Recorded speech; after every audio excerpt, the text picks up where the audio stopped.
Finally আহি গ'ল চৰকাৰী ঘৰৰ নতুন লিষ্ট হয়। যদি আপুনি 2025 চনৰ মাৰ্চ মাহত চৰকাৰী ঘৰৰ কাৰণে জিঅ'টেক সম্পন্ন কৰিছিল তেনেহ'লে এই ভিডিঅ'টো আপোনাৰ কাৰণে অত্যন্ত গুৰুত্বপূৰ্ণ, কিয়নো এই ভিডিঅ'ৰ জৰিয়তে আলোচনা কৰিম আপোনাৰ যিটো ডিষ্ট্ৰিক্টৰ PDF ইতিমধ্যে প্ৰকাশ কৰা হৈছে, চেংচন লিষ্টখন কেনেকৈ চেক কৰিব বা আপোনাৰ নামটো কেনেকৈ চেক কৰিব সবিশেষ জনাম এইটো ভিডিঅ'ৰ জৰিয়তে। তাৰ আগতে সৰু এটা ৰিকুৱেষ্ট, যদি আমাৰ ইউটিউব চেনেললৈ প্ৰথমবাৰৰ কাৰণে ভিজিট কৰিছে প্লিজ চেনেলটো ছাবস্ক্ৰাইব কৰি বেল আইকনটো বজাই দিব আৰু ভিডিঅ'টোত এটা লাইক কৰি দিব।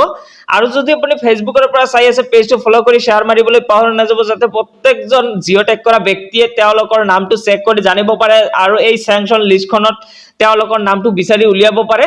সো ভিডিঅ'টো খুবেই গুৰুত্বপূৰ্ণ। আগৰ ভিডিঅ'ত বহুতেই কমেন্ট কৰিছিল দাদা মোৰ বঙাইগাঁও ডিস্ট্ৰিক্ট বা ধুবুৰী, গোৱালপাৰা, কাছাৰ, কৰিমগঞ্জ বহুকেইটা ডিস্ট্ৰিক্টৰ কিন্তু কমেন্ট মই পাইছো আৰু সেই প্ৰত্যেকখন ডিস্ট্ৰিক্টৰে কিন্তু এটা ভিডিঅ' বনোৱাটো সম্ভৱ নহয়। জাস্ট আপোনালোকে ভিডিঅ'টো সম্পূৰ্ণ শেষলৈকে চাই থাকিব। এইখিনি ডিস্ট্ৰিক্টৰ কিন্তু একেই প্ৰচেছ, জাস্ট আপুনি ভিডিঅ'টো সম্পূৰ্ণ শেষলৈকে চাই থাকিলেই কিন্তু আপোনাৰ ডিস্ট্ৰিক্টৰ PDFখন আপুনিও ডাউনলোড কৰি ল'ব পাৰিব। সো ফাৰ্ষ্ট আপুনি ভিডিঅ'টো সম্পূৰ্ণ শেষলৈকে চাই থাকিব আৰু পিছত আপুনি আপোনাৰ মোবাইলৰ সহায়তে PDFটো ডাউনলোড কৰাৰ কাৰণে ট্ৰাই কৰিব, আপুনিও নিশ্চয় কৰিব পাৰিব। সো ভিডিঅ'টো সম্পূৰ্ণ শেষলৈকে চাই থাকিব। আপুনি কিন্তু আপোনাৰ হাতত থকা মোবাইল ফোনটোৰ সহায়তে অতি সহজতে এই PDFটো ডাউনলোড কৰিব পাৰিব, অৰ্থাৎ আপোনাৰ নামটো বিচাৰি উলিয়াব পাৰিব। আৰু তাৰ কাৰণে কিন্তু আপুনি এইটো পেজত আহিব লাগিব আৰু আপোনালোকৰ সুবিধাৰ্থে মই এই পেজৰ লিংক মই এই ভিডিঅ'ৰ ডেসক্ৰিপচনত দি ৰাখিম, তাত ক্লিক কৰি আপুনি ডাইৰেক্ট এইটো পেজত আহি যাব। আৰু ইয়াতে প্ৰথমতে দেখিব পাৰিছে অল ষ্টেট যিটো আছে এইটো আপুনি আসাম বুলি সিলেক্ট কৰি দিব।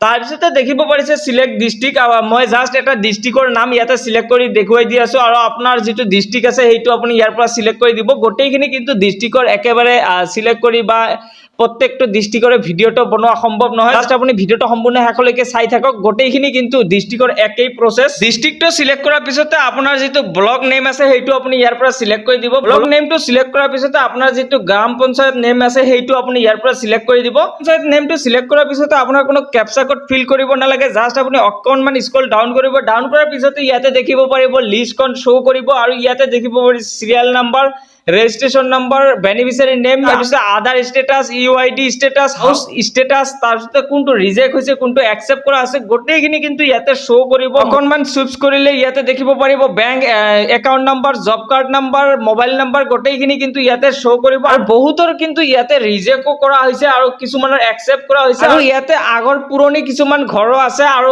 কেনেকৈ আপুনি জানিব এইটো জিঅ'টেক কৰা ঘৰ আৰু পুৰণি ঘৰ? ইয়াতে দেখিব পাৰিছে ৰেজিষ্ট্ৰেশ্যন নাম্বাৰ AS ৰ পিছত যিমানকেইটা সংখ্যা আছে যদি 7টা হয় তেনেহ'লে বুজি ল'ব যে সেইটো পুৰণি ঘৰ, আৰু যদি 9টা আছে তেনেহ'লে বুজি ল'ব সেইটো জিঅ'টেক কৰা নতুন যিটো ফাইনাল ইতিমধ্যে প্ৰকাশ কৰা হৈছে সেইটো, আৰু যিটো 7টা আছে সেইটো পুৰণি ঘৰ। এনেকৈ কিন্তু আপুনি অতি সহজতে আপোনাৰ মোবাইলৰ সহায়তে চেক কৰি জানিব পাৰিব।